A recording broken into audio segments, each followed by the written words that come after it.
کتاب ہے جامع العلوم والحکم پڑھا کیجئے، عربی سیکھیے، اردو میں بھی غالباً ترجمہ ہو چکا ہے۔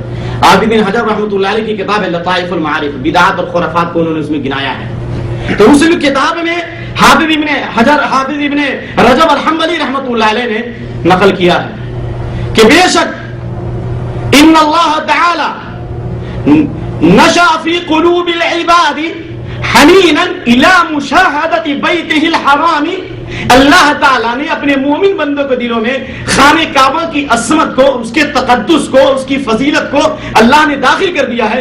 جس کے اندر بھی ایمان ہے وہ یہ تڑپ رکھے گا، اس میں یہ تمنا ہوگی کہ ہم کب اللہ کے گھر کی زیارت کریں، ہم کب اپنے آنکھوں سے مقام ابراہیم کو دیکھیں، کب ہم اپنی آنکھوں سے مزدلفہ کو دیکھیں، کب ہم اپنی آنکھوں کو سے عرفہ کو دیکھیں، کب ہم اللہ کے اس گھر کو دیکھیں، کب ہم اللہ رب العالمین کے اس مقدس شہر کو دیکھیں جس کی اللہ نے قسم کھائی ہے جہاں دجال نہیں جائے گا، جو تمام انبیاء کا مرکز رہا ہے، جہاں تمام انبیاء نے حج کیا ہے، اس گھر کو دیکھیں تو اللہ نے یہ رغبت ہر ایمان والے کے دل میں رکھا ہے، اور جس کے دل میں بھی خانہ کعبہ کا احترام اور تعظیم ہے اس میں ایمان ہے انشاءاللہ بے شک۔ لیکن فلیس کل احد قادر على ان يشاهد بیتہ الحرام کل عام، لیکن ہر آدمی اس بات کی قدرت نہیں رکھتا کہ ہر آدمی کو ہمیشہ 2 لاکھ روپیہ مل جائے۔ ہر آدمی کے لیے مشکل ہے، اور پیسہ بھی ہو تو ہر آدمی اپنی صحت اور اپنے مال کے ساتھ پہنچ جائے۔ بہت ساری پابندیاں ہیں، بہت سارے نظام ہیں جی، تو اس لیے کہا کہ ہر آدمی ہر سال خانہ کعبہ کا حج نہیں کر سکتا، ہر آدمی کو عرفات کا دن نہیں مل سکتا،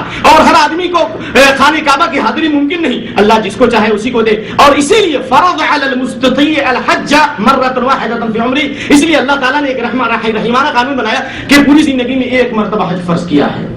وَجَعَلَ الْعَشْرَ، یہ دیکھیے غور کیجئے، سلف نے کوئی قول نہیں چھوڑا ہمارے لیے۔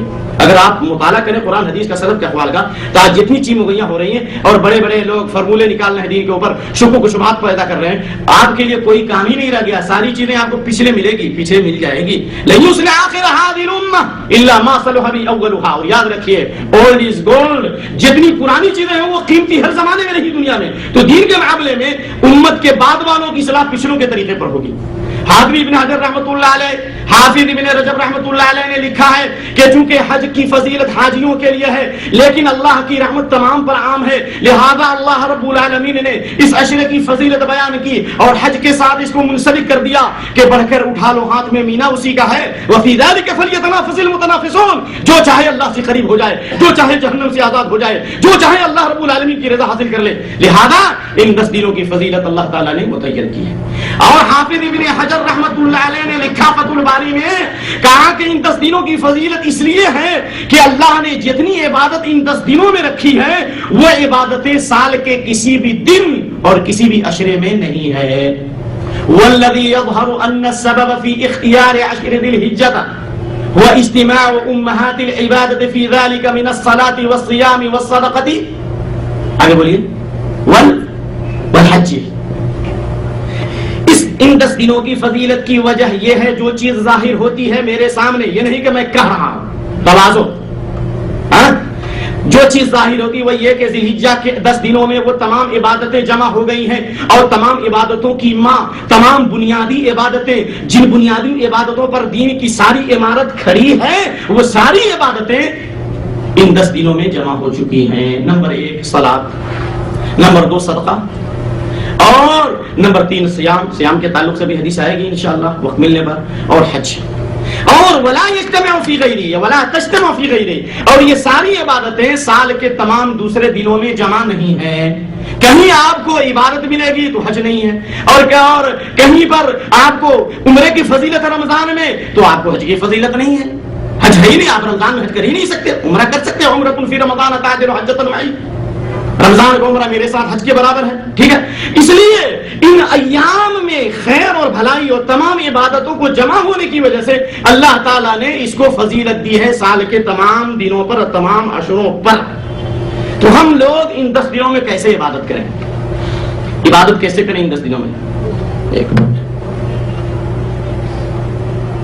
عبادت 2 قسم کی عبادت ہے، یاد رکھیے، کتنے قسم کی؟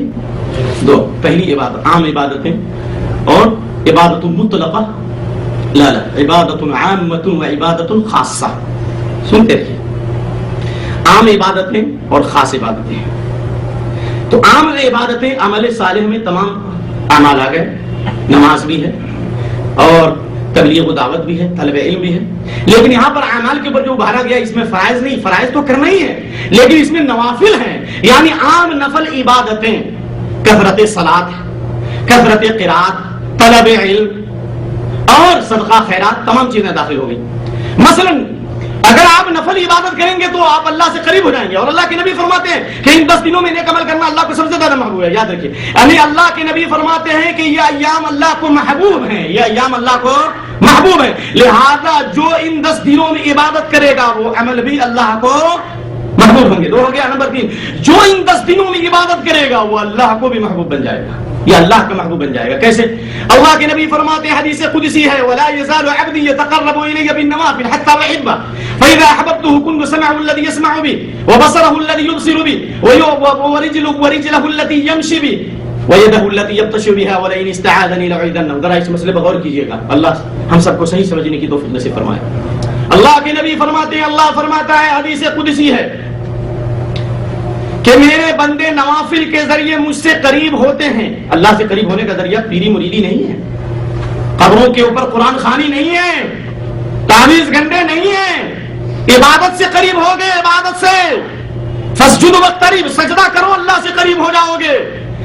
اقرب ما يكون للعبد من ربه اذا كان ساجد، رواه ابی ہریرہ کما فی الصحیحین، یعنی سب سے زیادہ بندہ اللہ سے اس وقت قریب ہوتا ہے جب بندہ سجدے میں ہوتا ہے۔ تو نفل عبادت کے ذریعے بندے اللہ سے قریب ہوتے ہیں، یہاں تک کہ وہ اللہ کا محبوب بن جاتا ہے۔ اللہ فرماتا ہے، میں اس کا کان بن جاتا ہوں، اللہ اکبر، جس سے وہ سنتا ہے، میں اس کی زبان، میں اس کا ہاتھ بن جاتا ہوں جس کے ذریعے وہ چھوتا ہے، میں اس کا پاؤں جاتا ہوں جس کے ذریعے وہ چلتا ہے۔ اس کا کیا مطلب ہے؟ وحدت الوجود والے، یہ صوفی غالی قسم کے جو لوگ صوفی ہو کہتے ہیں کہ اللہ تعالیٰ بندے میں داخل ہو جاتا ہے، اعوذ باللہ۔ ارے یہ حدیث خود تمہارے خلاف دلیل ہے، اسی لیے میں کہا کہ ایک من علم کے لیے 100 من عقل چاہیے۔ اللہ فرماتا ہے کہ میں اس کی آنکھ پر جانتا ہوں جس کے ذریعے وہ دیکھتا ہے، یہ نہیں فرمایا کہ میں دیکھتا ہوں، یہ نہیں فرمایا کہ میں دیکھتا ہوں، یعنی میں اس کی آنکھ بن جاتا ہوں جس کے ذریعے وہ دیکھتا ہے، میں اس کے پاؤں ہو جاتا ہوں جس کے ذریعے وہ چلتا ہے، میں اس کا ہاتھ ہو جاتا ہوں جس کے ذریعے وہ چھوتا ہے، یعنی اللہ تعالیٰ اس کے کان، آنکھ کی اور پاؤں کی حفاظت کرتا ہے۔ نفل عبادت کے ذریعے اللہ تعالیٰ پاؤں اور آنکھ کی حفاظت کرتا ہے۔ تو ان 10 دنوں میں اگر نفل عبادت آپ کریں گے تو اللہ سے آپ سب سے زیادہ قریب ہو جائیں گے۔ سلف کا اس مسئلے میں اختلاف ہے کہ نفل عبادتوں میں سب سے افضل کیا ہے، لیکن اس دور کے علماء نے یہ بتایا ہے کہ اس دور کی سب سے افضل ترین نفل عبادت یہ ہے کہ انسان صحیح علم حاصل کرے۔ کیا کرے؟ صحیح علم، صحیح علم، صحیح علم کی بڑی اہمیت ہے۔ اور ایسے فتنے کے دور میں جبکہ دین کے سمجھنے والے بہت کم ہیں اور بکنے والے بہت زیادہ ہیں، جی حدیث ہے عبداللہ بن سعد بن مالک کی اور عبداللہ بن مسعود کی، حضرت ابی بن کعب کی، میں پیش کروں گا کسی زمانے میں انشاءاللہ العزیز۔ اس میں ہے کہ آخری زمانے میں تمہارے درمیان یقل الفقہاء و یکثر الخطباء، بولنے والے زیادہ ہوں گے، اسپیکر زیادہ ہوں گے، تقریریں کرنے والے زیادہ ہوں گے اور دین کے سمجھنے والے کم ہوں گے۔ اس لیے ایسے وقت میں دین کی سمجھ رکھنا، حاصل کرنا اور ان 10 دنوں میں علم حاصل کرنے کی کوشش کرنا، اللہ کی رضا اور خوشنودی کے لیے علماء اور فقہاء سے صحیح دین حاصل کرنا، یہ بہت افضل ترین عمل ہے طلب علم۔ تو ان 10 دنوں میں آپ علم بھی حاصل کرو۔ آپ ابھی ایک صاحب آئے تھے، بڑے انگلش کے پروفیسر ہیں ماشاءاللہ اس مملکہ میں، نائجیریا کے رہنے والے، اور قرآن بھی اچھا پڑھتے ہیں، لیکن آئے کہ بھائی ہم قرآن سے ہی پڑھیں، سبحان اللہ، قرآن سے ہی پڑھیں۔ تو آپ ان 10 دنوں میں اہمیت دو طلب علم کو اور خصوصاً قرآن کو۔ اور کیوں نہیں اہمیت دو گے کہ اللہ نے قرآن نازل کیا تو قرآن کا پڑھنے کا طریقہ بھی اللہ نے نازل کیا، کیا اس میں کوئی شک ہے؟ اللہ نے قرآن نازل کیا تھا، وَرَتِّلِ الْقُرْآنَ تَرْتِيلًا، جی تو قرآن کا علم حاصل کرنا۔ اور اللہ کے نبی فرماتے ہیں خیرکم من تعلم القرآن وعلمہ، سب سے بہتر وہ ہے جو قرآن سیکھے اور دوسروں کو سکھائے۔ لہذا ہم آپ سے گفتگو کر رہے ہیں، ہم علماء کی جماعت سے گفتگو نہیں کر رہے ہیں، میں خود طالب علم ہوں، لہذا میں آپ سے درخواست کرتا ہوں کہ آپ لوگ ان 10 دنوں میں کوشش کرو کہ قرآن کا صحیح علم حاصل کرو گے، صحیح پڑھنا سیکھو گے، تجوید سیکھو گے اور مسائل کے تعلق سے آپ علم حاصل کرو، خاص طور سے حج کے احکام اور مسائل کا علم حاصل کرو۔ اللہ کے نبی صلی اللہ علیہ وسلم نے انہی 10 دنوں میں یہ بتایا تھا، دوسرے دن میں نہیں بتایا تھا۔ طلب علم پر نبی نے انہی 10 دنوں میں ابھارا تھا، خذوا عنی مناسککم لعلی لا القاکم بعد عامی ھذا، مجھ سے حج کے طریقے سیکھو، مجھ سے حج کے طریقے سیکھو، شاید کہ آئندہ سال میری ملاقات نہ ہو۔ اس سے بھی علم کی اہمیت حاصل ہوتی ہے، طلب علم کو اہمیت دیجیے۔ نمبر 2، نفلی عبادتوں میں سے ایک عبادت یہ بھی ہے التائبون العابدون الحامدون السائحون، توبہ کرو کثرت سے، توبہ کرو۔ اللہ کے نبی صلی اللہ علیہ وسلم ایک دن میں 100 مرتبہ استغفار کرتے تھے، 70 مرتبہ سے زیادہ استغفار کرتے تھے۔ عبداللہ بن عمر کی حدیث ترمذی وغیرہ کی، ایک مجلس میں کم سے کم آپ صلی اللہ علیہ وسلم 100 مرتبہ یہ دعا پڑھتے تھے، رب اغفر لی وتب علی انک انت التواب الغفور۔ یہ صفت اپنے اندر پیدا کرو۔ العابدون عام عبادتیں کرو، الصالحون روزے رکھو۔ روزہ رکھنے کا تعلق بھی نیک اعمال سے ہے، نیک اعمال سے ہے روزہ رکھنے کا تعلق۔ تو عمل صالح میں روزہ بدرجہ اولا ہے، کیوں نہیں ہے؟ اس لیے کہ عمل صالح میں اللہ تعالیٰ نے سب کا ثواب متعین کر دیا، لیکن روزے کا ثواب اللہ نے متعین نہیں کیا ہے۔ فالصوم لی وانا اجزی بہ، روزہ میرے لیے میں اس کا بدلہ دوں گا۔ اگر ان 10 دنوں میں روزے کے تعلق سے کوئی حدیث بھی نہ ہو، السائحون کا معنی امام ابن کثیر نے 2 معنی بتایا، السائحون سیاحت کے معنی میں بھی اور روزے کے معنی میں بھی ہے، بہرحال تو آپ روزہ بھی رکھیں، کیونکہ نیک اعمال میں روزہ بھی داخل ہے۔ اور صحیح میں علامہ البانی رحمۃ اللہ نے یہ حدیث نقل کی، یاد رکھیے اس حدیث کو۔